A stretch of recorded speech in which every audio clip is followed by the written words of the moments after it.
Менің ертең туған күнім болатын. Маған анам, әкем күшті ойыншықтар әперем деп мені қуантып отты. Бірақ бір қорқыныштысы, әжем маған өте суық түрмен қарады. Мен қатты қорқып кеттім. Әжем бәрімізге қарап былай деді: "Оданша саған кітап әперейік" деді. Біз бәріміз әжемізге аң-таң боп қарап қалдық.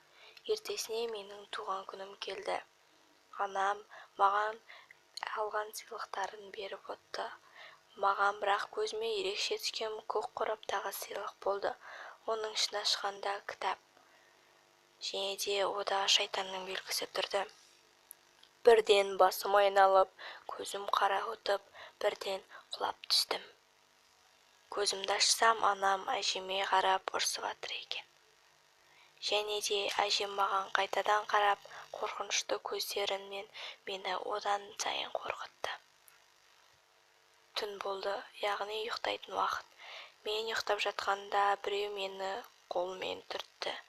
Көзімді ашып қарасам, ана жерде бір адамның тұрғанын байқадым. Мен қатты қорқып кеттім, себебі оның келбеті әжеме қатты ұқсады. Мен айқайлап тұрдым, себебі ол адамның көздерінде қызыл жарық жанды.